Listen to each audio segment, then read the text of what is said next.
Okay, are you ready for some audio there? Are you hearing it's clean? Just like it should be. Very good.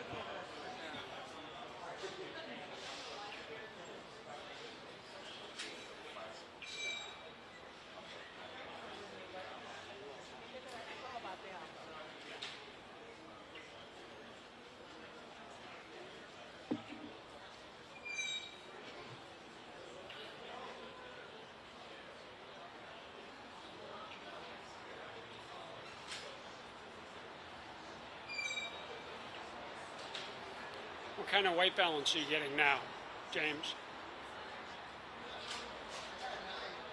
You get 9? 7.8. Wow. You're going to have to paint your own camera, dude. I have 8500. I wanted to get 16.8 manually. And that's, yeah. I mean, I've always, with the Sonys, that's always been the case. You got to bring it down. 8500 would have been too high. Right. Yeah, it's too blue.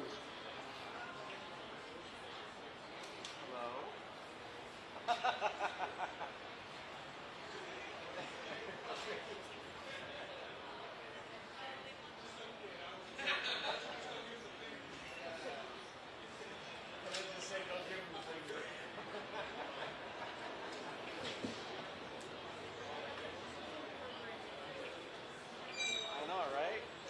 Got represented.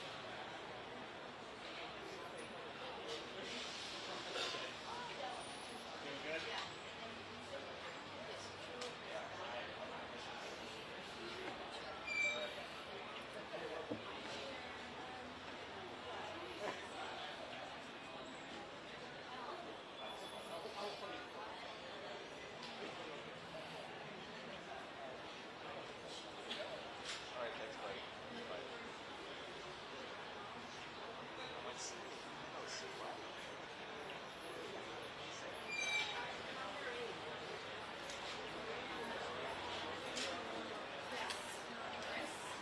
Yes. Chris, I'm Allie. I work with Tina.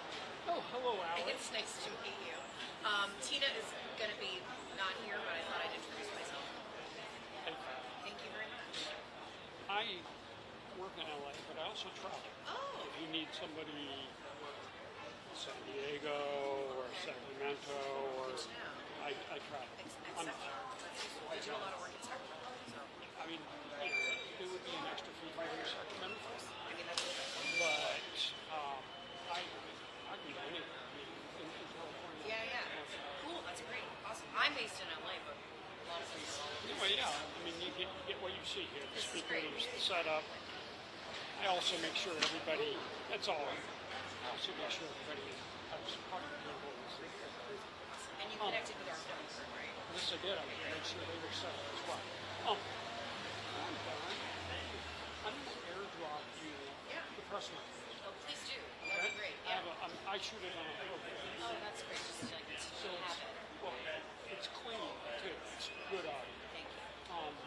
Then later on, what I do is I put it on a Google Drive Okay. and I send you a link. Great. Anybody that wasn't here, they can Do you guys ever set up like live streams? I can do that. It's good to know for the future. I mean, We don't have like the pages set up where it makes sense to do for this one, but for other things, it's do you folks have a YouTube page? that's what I was saying. Is for this one we don't, but sometimes when we do, yeah. Well, if you ever give me an advance reviews, I can definitely Get it all set up. Yeah, I can set up a live stream. Okay, that's good to And I know. can drop it in on your YouTube page. Great. So anyway, yes, Thinking for next time.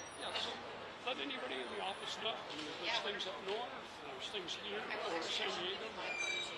Yeah. I was like, what did I need on me right now? Sunglasses. Sunglasses are useful. And for I press remembered my conferences. cards, which was smart of me. Here we go. That's neat. I'm going to wander around, but thank you very much. You're welcome. Hey, Nikki.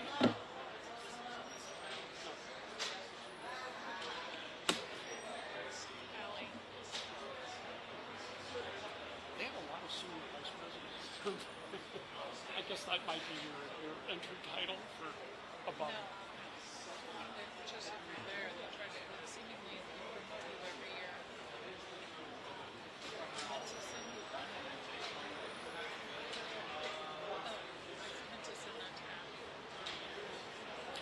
I love that picture, honey. That's so good. You are good at pictures. You've been taught well. The Menendez brother family is coming. Oh, they're going to do a press conference. Yeah, they're going to do this. I said, listen, we're willing to travel too. Do anything in Sacramento or anything in San Diego. Now, I said that it cost me more money. I have to set up. She's the media person. Interrupt the Oh, computers. That part. okay. Social media. Hi, Christine. Not necessarily social media, but like the stuff that happens on the internet. She was asking me about live stream. I said, if you give me advance notice, I can set you a live stream. She's like, we don't have our channel set up yet, but that's going to be something in the future. I'm like, fucking hell. We'll do it. What? I don't know what's going on with him, but he's in terrible shape.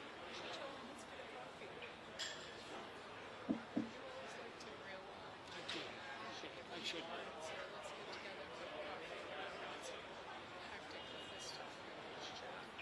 Yeah.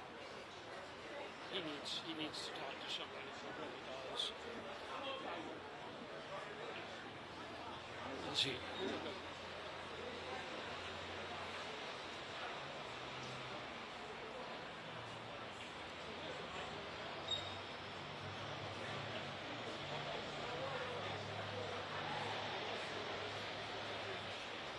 Okay, this is another audio check for anybody that needs it. Good? Okay.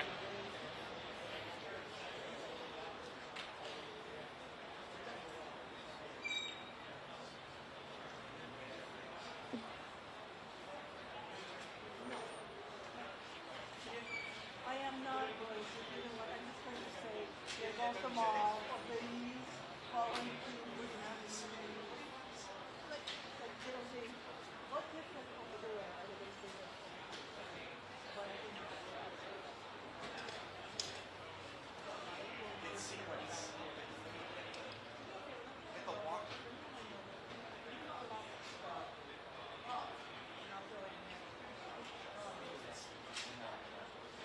you are waiting. M&J, Christina, M&J.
me know when you're ready.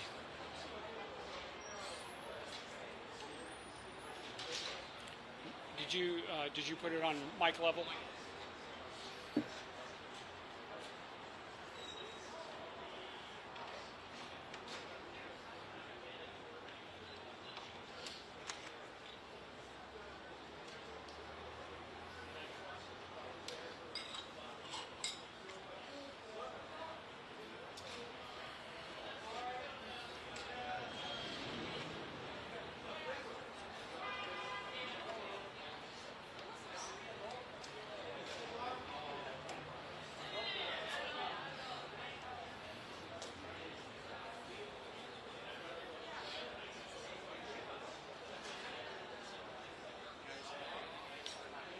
I'm sorry.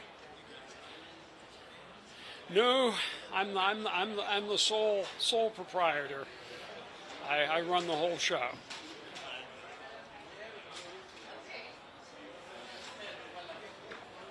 You know, anybody that ever needs a press conference, give them that.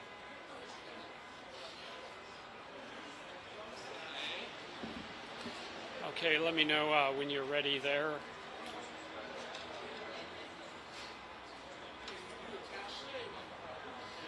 Okay,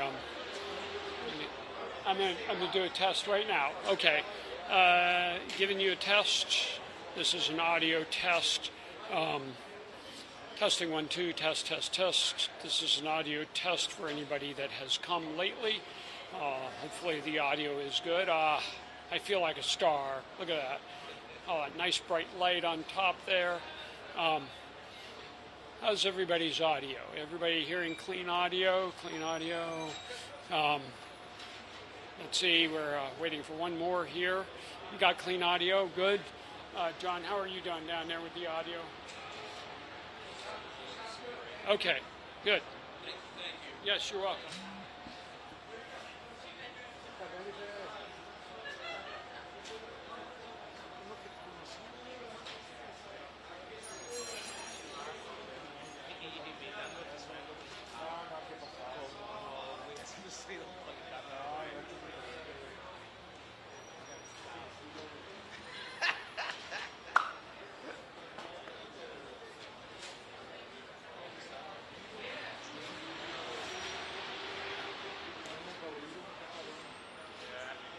Test 1 2 3. Test 1 2 3 from the courthouse. Test 1 2 3. 1 2 1 2.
Live shot?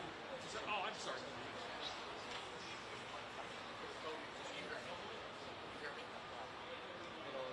Here's the test on gate 1 1. Test 1 2. You hear it on gateway 1. Test 1 2.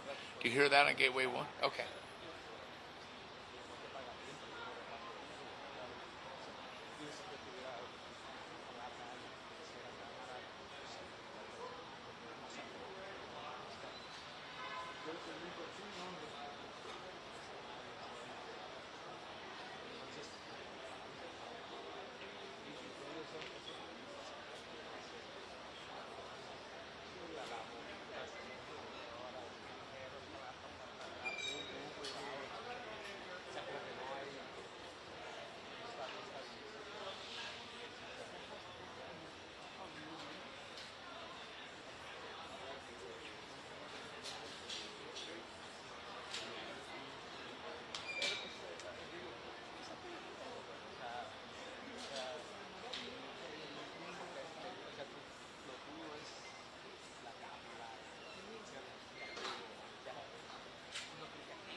cuando recién empecé, le hablé y le dije, no sé, no sabemos, güey, pero nomás decía, ah, no, sí, déjame ver, pero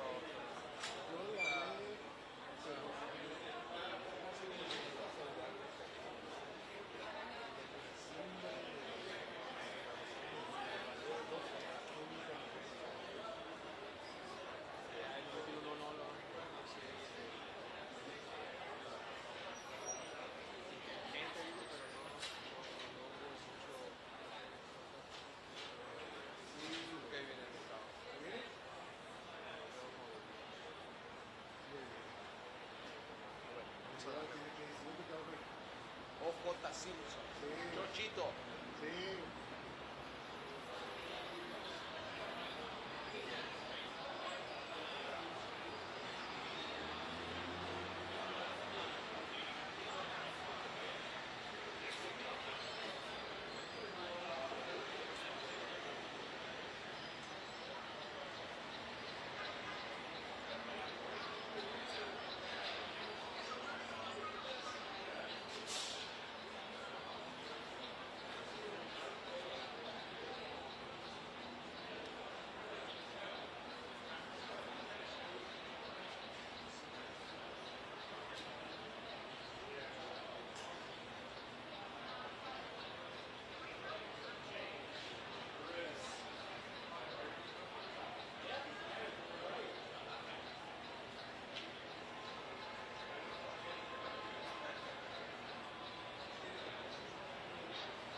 Who wants a fresh white? And we get light.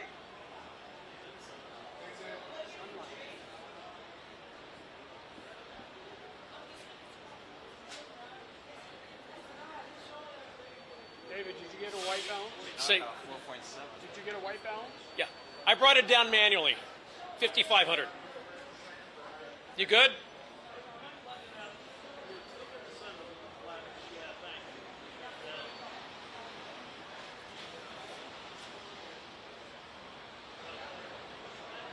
You all good? You got it?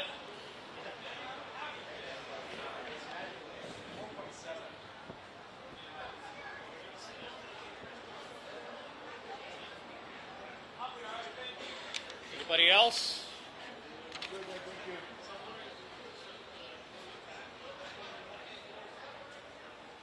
Where it's good. Is it good back here? Is this better?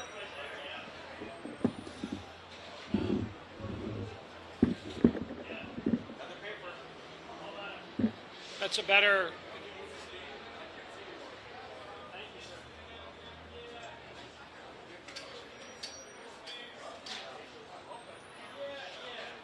Is that better? How's that? Okay. I'm sorry? Yeah, it'll be fine. Okay, so I'm giving a last audio check here. That sun, yeah, this probably will be a lot cleaner. Hey, David, can I borrow your white sheet of paper?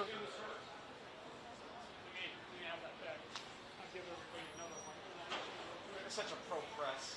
Okay. Haha. Okay.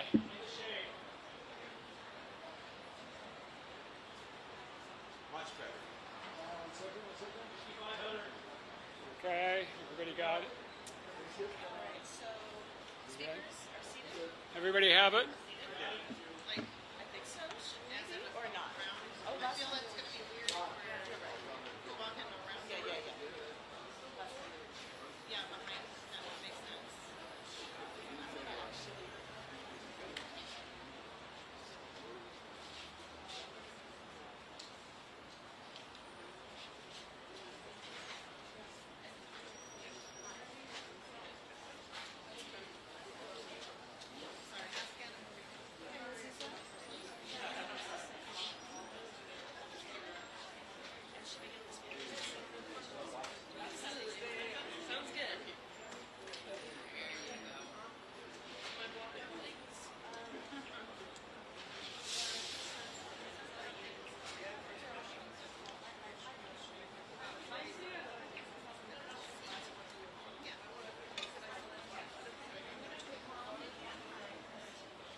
Good morning, everyone.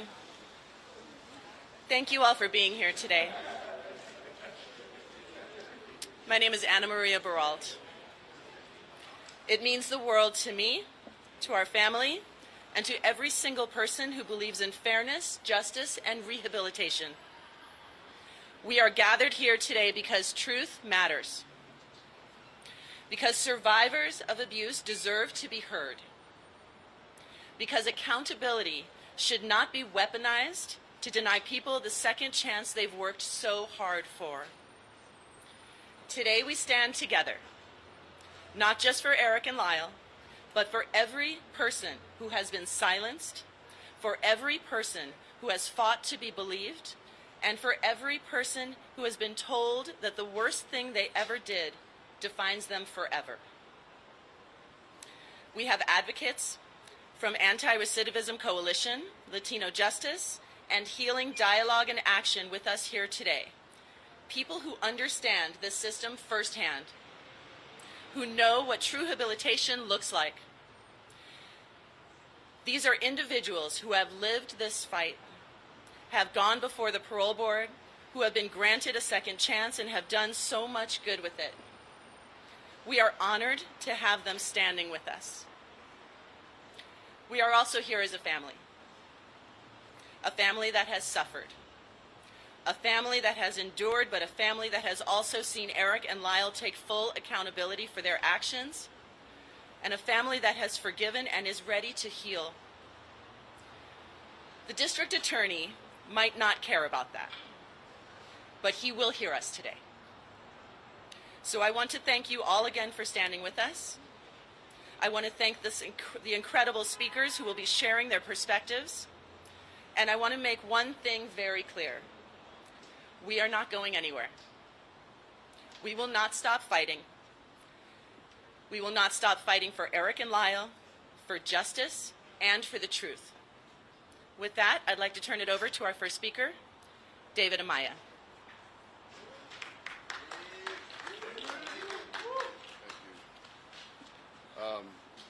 Good morning. My name is David Amaya. I'm the program manager for the Anti-Recidivism Hope and Redemption team. The HEART program consists of a 10-week workshop inside prison focusing on parole preparation and reentry planning. All facilitators are formerly incarcerated individuals, many of whom are returning to their very prisons that they were paroled from, to reach, inspire, and mentor the men and women still inside. I am here today on behalf of ARC to ask the judges considering the resentencing and habeas and the governor and board of parole to believe in second chances and give a proper recognition to rehabilitation and change.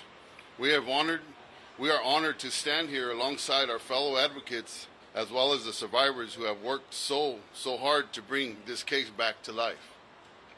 At ARC, we work with people who have made bad decisions, people who at one point in their lives saw no way out, people who because of their broken system didn't believe change was possible. But Erik and Lyle are proof that that is. I know the power of that work. They have not just served their time, they have made something meaningful of it. They have worked to improve their lives of those around them. They have mentored young people in prison, and they have graduated from the ARC programs designated to prepare incarcerated individuals for success in reentry. I know firsthand how important those programs are.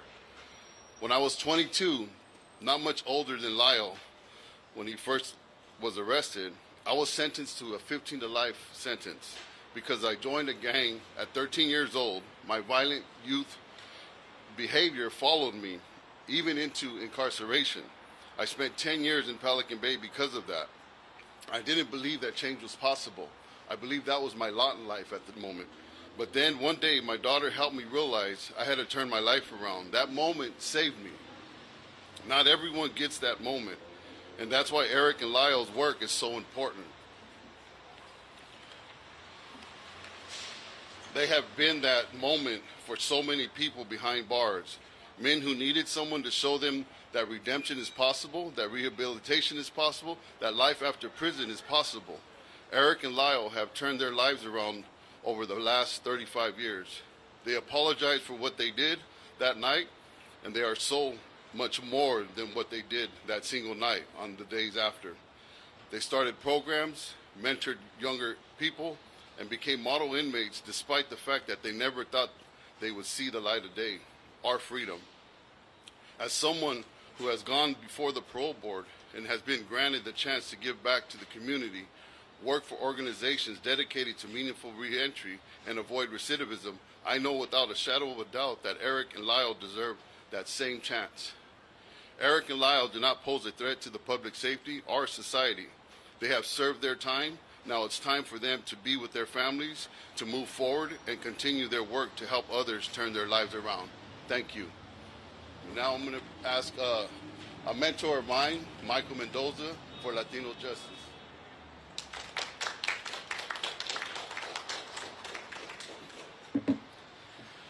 Good morning, everyone.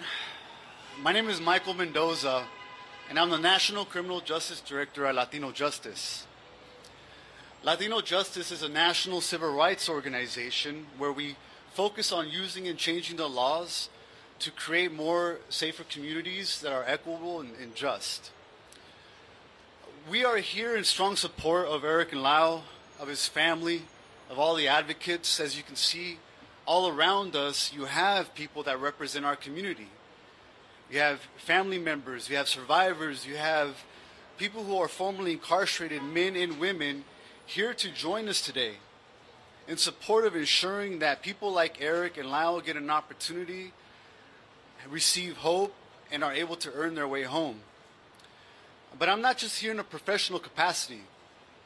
I'm here because at the age of 15, I unfortunately also committed a crime. When I was tried as an adult and I was given a 15 to life sentence and ended up serving 17 years in adult prisons. And it was during that time where I actually met Lyle Menendez in Tehachapi State Prison. I got to see him do his time. I got to see him stay focused and making sure that he took part in everything he needed to do in terms of rehabilitation programs. And I was proud to know him and who he is today.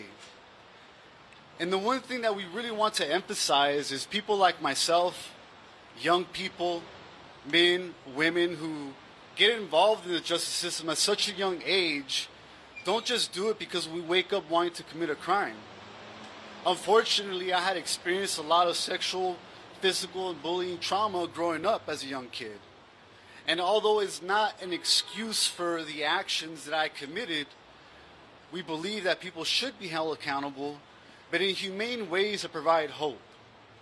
And we are grateful that here in California we have what's called the Youth Offender Parole Board, where they take into account the youthfulness of people who are engaged in the criminal justice system and the belief that we should not give up on our children. We should not give up on young people. We should not throw people away. The sad reality is that when you fill these prisons up with such a hopeless sentence, the rest of the population is really hard to grind towards the goals of wanting to come back home, wanting to be a part of the society and our communities. And so we're here today to ensure and to give a message to DA Hochman.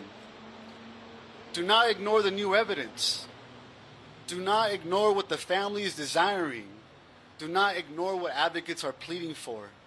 We're not just pleading for a second chance for two individuals.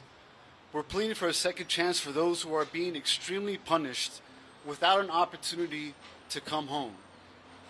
If we really truly want a safer society, we need to give people in prison hope and a meaningful chance to come back to their families. And so I'm very, very grateful here today that you all are here to receive this message, and we hope that the DA listens to everybody here, takes into consideration that true public safety will come through redemption and second chances.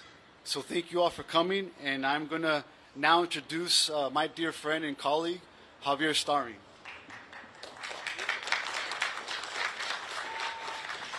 Good morning, everybody. My name is Javier Starring.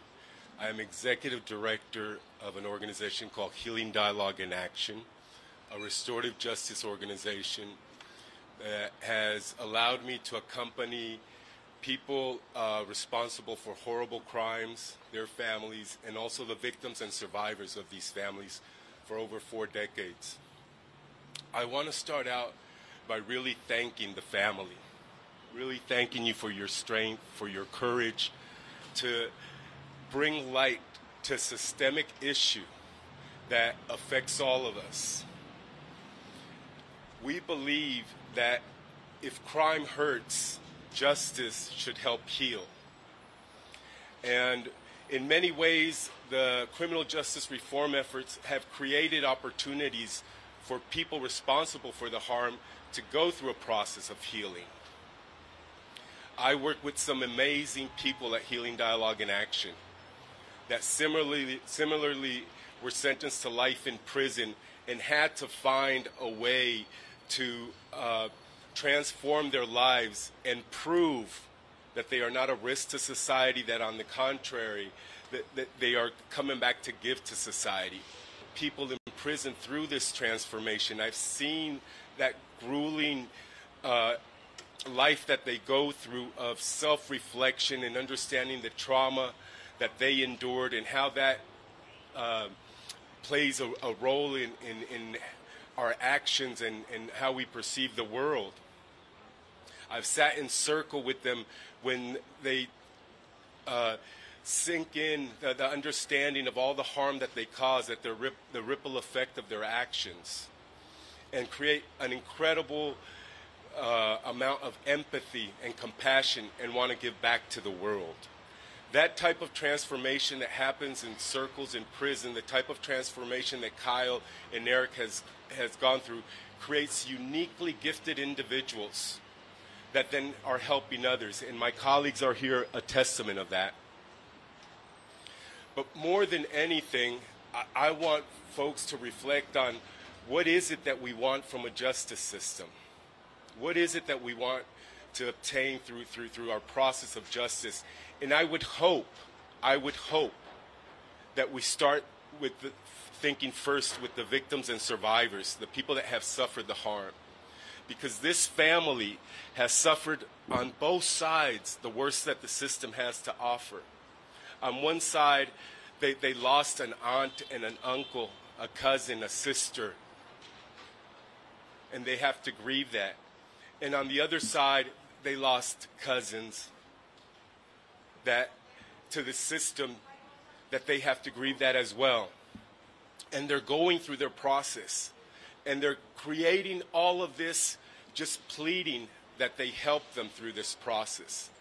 The system wants their family to be home. I mean, not the system, the family, the survivors want Lyle and Erik to be home so that they can continue their healing journey. The system should at least respond to that basic need after so many years of suffering. Avery, this young girl, 18 years old, she has chosen to study criminal justice because she was born into this experience of being impacted by the system. And after feeling both sides of it, she has been called to study criminal justice with the hopes of creating a better system for all. Mr. DA, Mr. Hochman, please, it's a simple decision. Allow Erik and Lyle to go before the board. Allow them to prove that they are ready to come home. But more than that, listen to this family. Listen to the family. They have suffered enough. Thank you. And Tamara?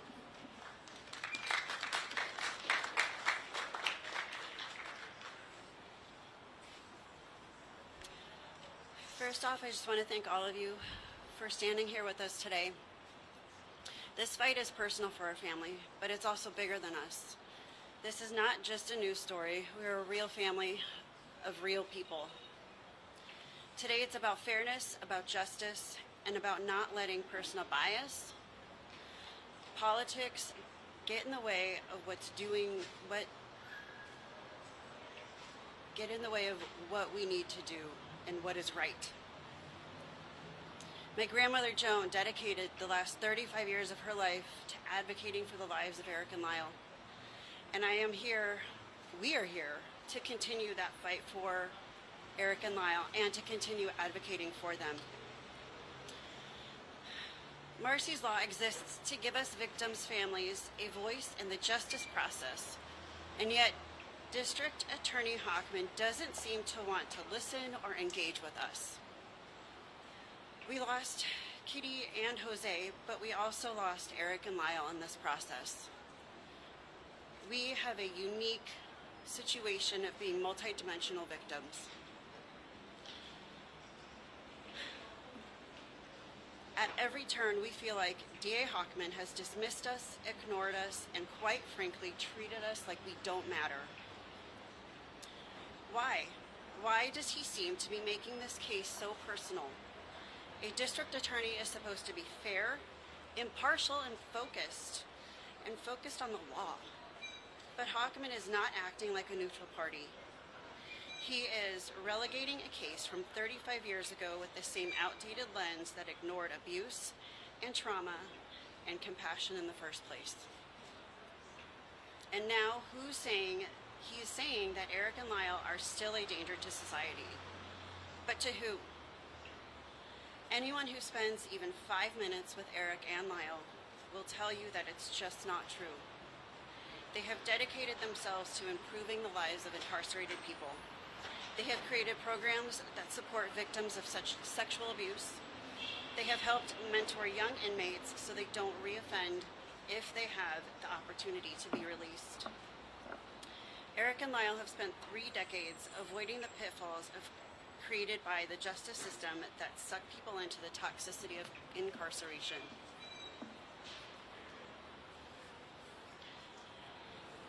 They have done more good from the inside of a prison than most people do in their lifetime.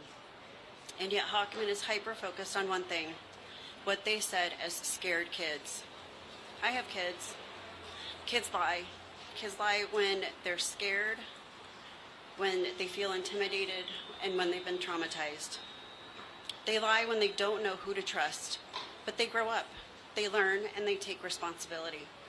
And Erik and Lyle have done exactly that. They have apologized multiple times to all of us standing here. They have owned and accepted every ounce of their actions. We have elderly family members who have desperately wanted to reunite with them before the chance is too late. Not just because they love them, but because they also carry the weight of regret for not speaking up when they had the chance. Letting them come home isn't about letting them off easy. They've served their time. It would, however, give them a chance to spend time with family members who don't have a lot of time left with us. It would give them a chance to be here with all of us standing here today. A support system that they didn't have as kids because we didn't know what they were going through. We don't understand why Hochman is so set on keeping us apart. It feels cruel and it feels very, very personal. And it feels like he is more interested in punishing Erik and Lyle for childhood lies than actually looking at the facts and following the law. But we stand with Erik and Lyle. We know who they are. We know that they are not a threat, and we are here today because we refuse to be ignored. It is time to stop rewriting history. It is time to acknowledge their rehabilitation, and it is time to bring them home. And now Sarah Malice has a message from her father, Alan Anderson.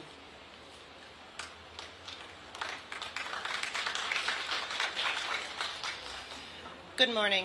My name is Sarah Malice. My father is Brian Allen Anderson Jr., who is Kitty Menendez's nephew, but to Erik and Lyle, he's just their cousin Al. My father couldn't fly out today, so I flew here from Chicago to stand with my family and represent him. I also want to thank everyone for their outpouring of support for Erik and Lyle to come home to us. Before I share my own experience, my father wanted me to share the following with all of you. My father loves his cousins so much. He has seen how they turn their pain into a real purpose while in prison. They have made lives better without the expectation to do so. When he was younger, my father saw the terrible home in which they lived, the experiences that they had to go through as children. He tried to speak about all of that he knew to his father, but it fell on deaf ears multiple times. Now, he wants everyone to hear his voice loud and clear. He wants the entire criminal justice system to hear him and do something. If my father were here today, he would say very clearly that he loves Erik and Lyle. He forgives Erik and Lyle, like so many relatives from both sides of our family. And he would feel completely safe welcoming Erik and Lyle into his home. I share the same sentiment as my father. As I wrote in a letter to the board of the parole, this case has influenced nearly my entire life. I was 3 when Erik and Lyle were arrested and 10 when they were sentenced to life in prison.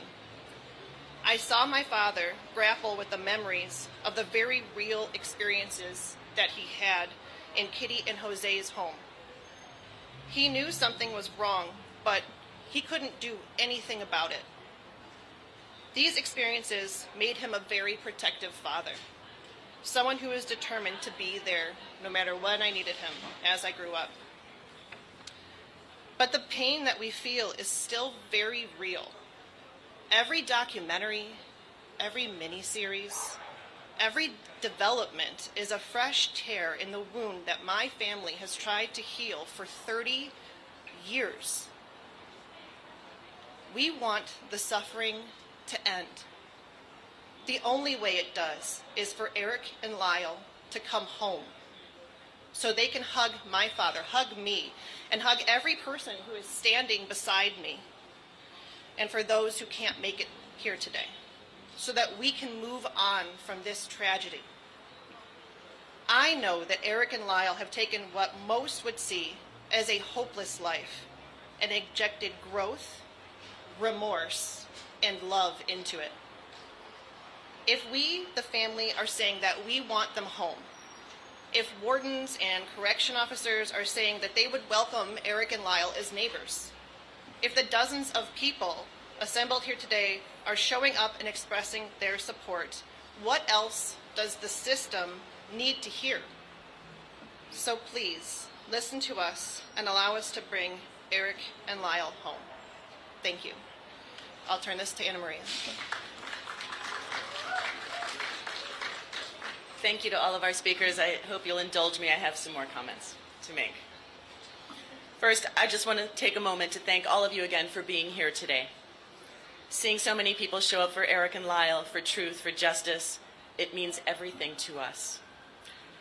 I've been standing here as their cousin, but more importantly, I am standing here as someone who loves them. I grew up with Erik and Lyle. We swam together. We spent summers canoeing on the lake. We were just kids, laughing, playing, and making memories like any family does. From the outside, it looked like we had this picture-perfect childhood, but looking back now, it is devastating to know that while we were playing games, they were silently suffering. And yet, they kept going. They kept finding ways to be strong, to push through, to survive. But let me be very clear, Erik and Lyle did not survive that house. They walked out of it. But they carried everything with them. The fear, the trauma, the betrayal. That's the reality of abuse. It doesn't end when you leave the house. It stays with you. It controls you. It convinces you that no one will believe you, that you are trapped. And for them, they were. And for 35 years, they have been trapped again. But this time, they did something different. Instead of being defined by their worst moment, they decided to turn their lives around. So let's talk about what Erik and Lyle have done with the last 35 years. Erik has dedicated himself to helping others.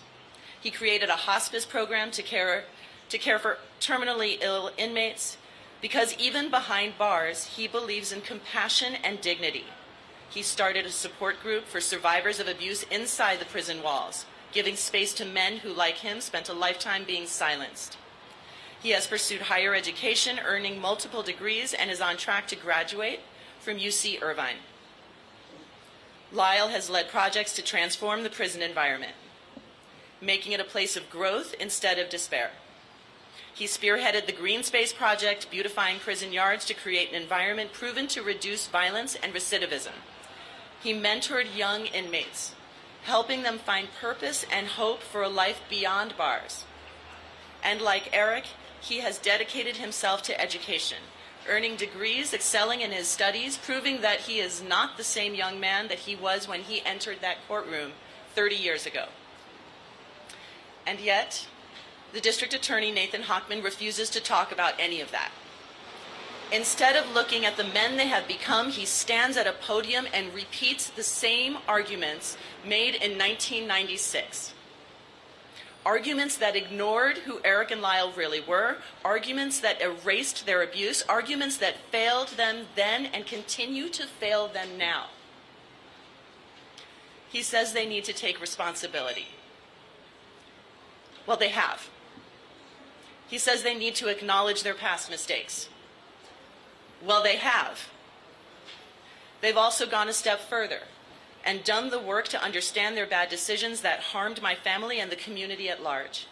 What he really means is that he needs them to admit to something that fits his narrative, to erase their own truth, to undo the decades of advocacy, healing, and change that they have worked for. But we won't let him rewrite history. We won't let him ignore the rehabilitation. We won't let him silence survivors of abuse. So what do we do now? We keep fighting. We keep pushing. We keep showing up. We don't let them go unseen. We don't let them go unheard. We make sure that the world knows who Erik and Lyle are now, not just who they were 35 years ago. So let me say this loud and clear. We are not asking for sympathy. We are demanding fairness. We are demanding that the law be followed. Because whether Hochman likes it or not, California law demands that judges consider the full picture, their youth at the time, the abuse they endured, and the men they have become. This is personal to me. I have watched them grow into men, and I have seen the work that they have done behind bars. And I am telling you right now, there is no justice in keeping them there. If the District Attorney Hochman wants to make this a political issue, we are going to make sure the world is watching. Because we are not backing down. We will not let him erase their abuse. We will not let him ignore the transformation, and we will not let him silence this family. So to everybody standing here today, thank you for showing up, for fighting, for demanding justice. Erik and Lyle are not forgotten. Their story is not over, and we are going to see this fight through until the end. Thank you all for joining me.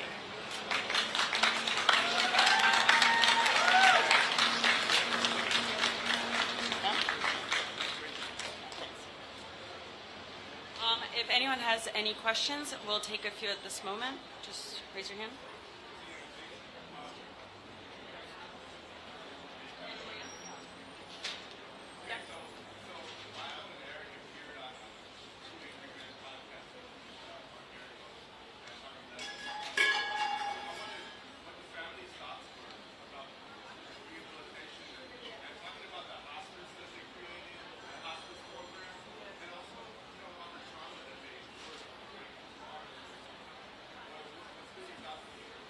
Thank you. So the question is, what was our reaction to the 2 Angry Men podcasts that they called into? They're amazing, right? Yeah, they really are. I was so happy they did that, because the world really, I can stand up here and tell you about the amazing men that they are, but when you actually hear them and talk, especially when they are talking about the projects that they have done behind bars that they are so incredibly proud of. You know, Erik, with the hospice, the question was about his hospice. So he educates other inmates about how empathy and compassion towards the inmates that are disabled, who have issues, so that they can, when they are released, that they can go on to be members of society with empathy, with compassion for the people in their communities. It is stunning. It is stunning. I know I can speak for every member of our family. We were so incredibly proud of them. We are so incredibly proud of them.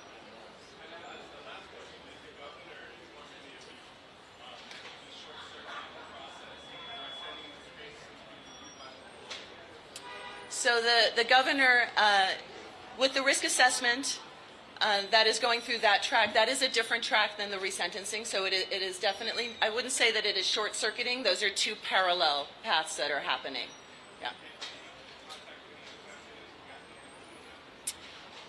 Yes, we were contacted almost immediately before he announced it, that he was doing that, with a little bit of the caveat of, okay, don't get us too excited. This is a very rigorous process.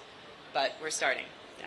Given the new DA's opposition to resentencing, do you believe there are only hopes now is clemency from the governor?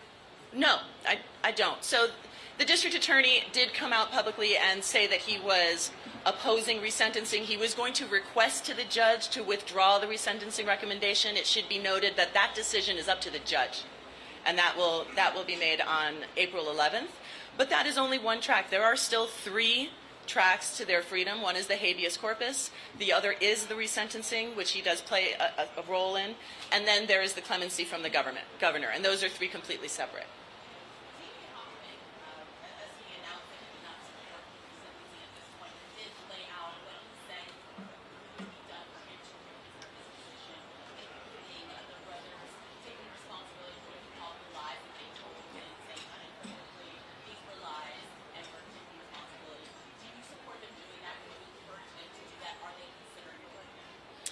The question is, would I encourage them to cop to the 10 things I think that the district attorney would like them to do? I hope not. I mean, I hope not. That would be pandering to his narrative, to his idea of what the truth is instead of the actual truth, which is theirs. So I can't imagine a world where they would do that. Thank you, everyone, for the questions. We're now going to turn it over to the rally. I hope everyone joins us across the street. Thank you. All right, here we go. Great job, great job.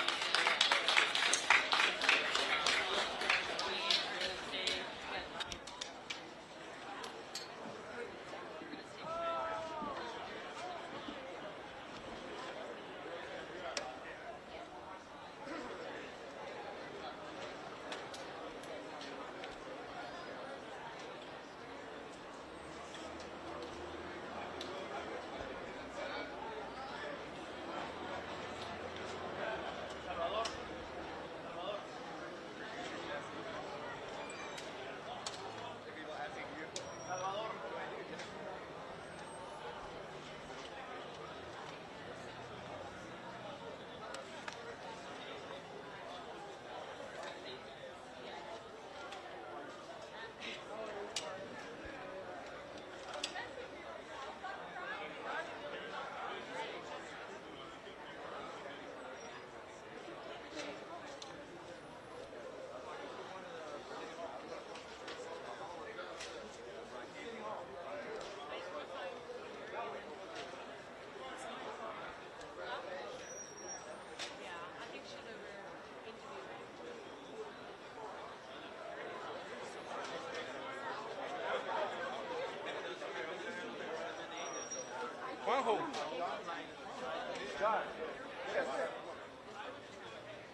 why you would do it in county criminal court.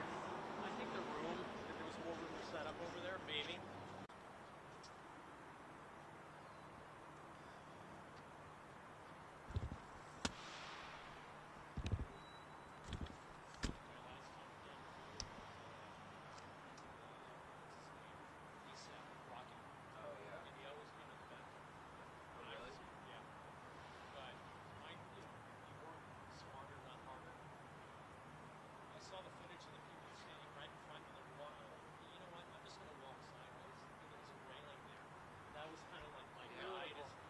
I didn't have to have the head-on shot, but it was a little bit at a 45 degree, maybe a 30%, 30-degree angle.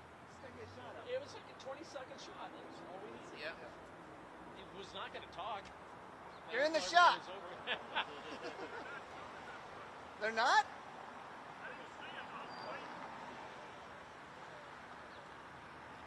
So maybe they're on that side? They don't understand how this building works, apparently. I mean, this is the shot right here. Yeah. They're not coming this way?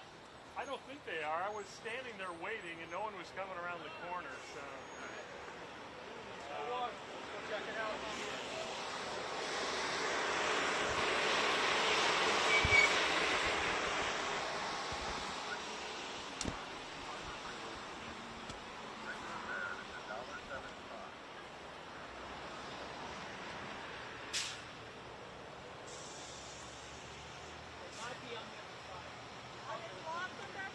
What we think, we don't know for sure.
So tell them it's in, what we can see.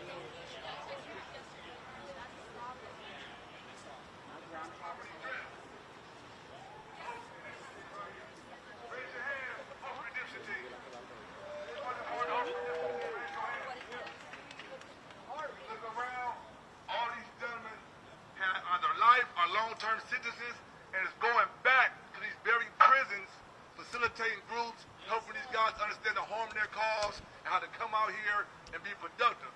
We are all investments. California invested in us, and we are paying back right now by doing the right thing, living a positive life. And again, all we ask is the DA to allow the judge to resentence the Menendez brothers and give the parole board the opportunity to judge them. When I say second, y'all say chances. Second. Chances. Chances. Hope of redemption. All right, everybody, pay attention. So we're gonna do another. We're gonna walk to the corner and back and like 2 turns and do some chants. We're gonna do what do believe in justice. What do believe in second chances. What do believe in justice. What do believe in second chances. All right, walking that way to the corner and back and then again one more time. Cool. Let's do it. What do we believe in? Second chances. What do we believe in? Second chances. What do we believe in? Second chances. What do we believe in? Second chances. Second chances. Justice.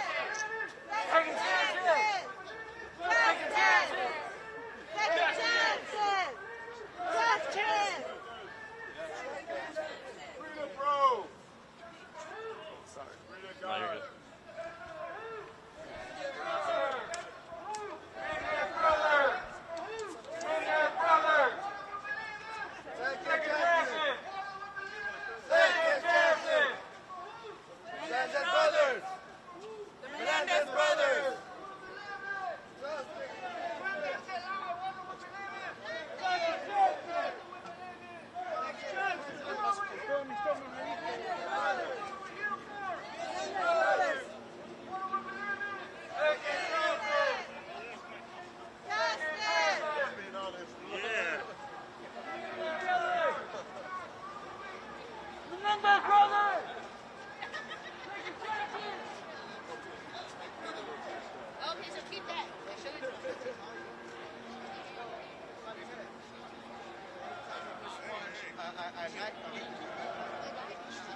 What do we believe in? Second chances. What do we believe in? Second chances. What are we here for? Menendez brothers. Menendez brothers. Second chances. Second chances. Menendez brothers.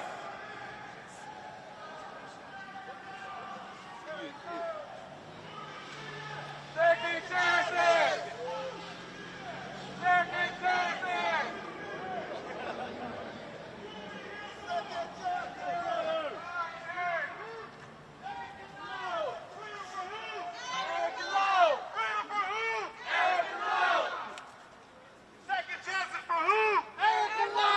Second chances for who? Erik and Lyle. What are we here for? Justice. What do we believe in? Second chances. Let's go back. Let's make a round back. All right, let's get it again. One more round. One more round. One more round. Around the corner. Second chances.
chances!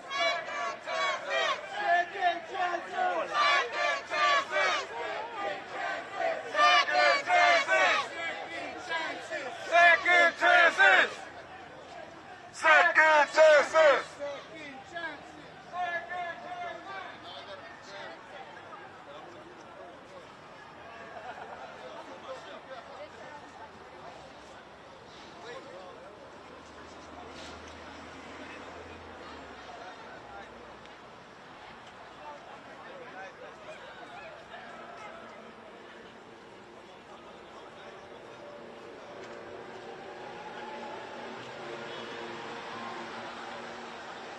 easy on you before you can start.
That's better for you, this little camera.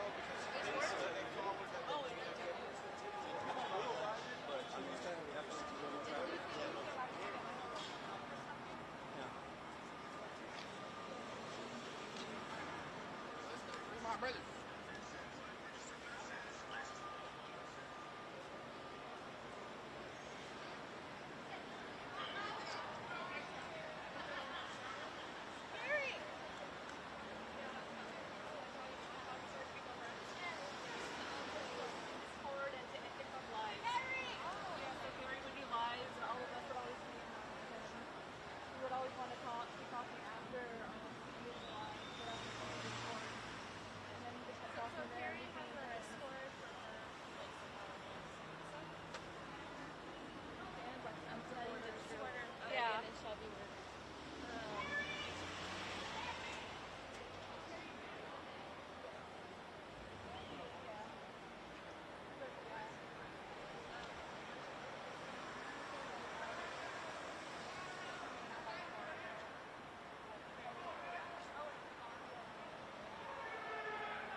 Hey, where's System? What do we believe in? Justice! What do we believe in? Justice! Who do we want freedom for? Erik and Lyle! Who do we want freedom for? Erik and Lyle! What do we believe in? Justice! What do we believe in? Justice! Second chances! Second chances! Second chances! Second chances! Second chances! Second chances! Who do we want freedom for? Erik and Lyle! Who do we want freedom for? Erik and Lyle! What do we believe in? Justice! Alright, we're gonna do this for another 15 minutes if y'all don't mind. Then we get to the road. Okay, lunch. So let's go right here in the middle right here. And let's keep doing this. Let's go. Come on. Let's go. Come on, lead the way. Bring your your hiking legs. Let's go. Come on, everybody. Bring your hiking legs. Here we go. Go this way. What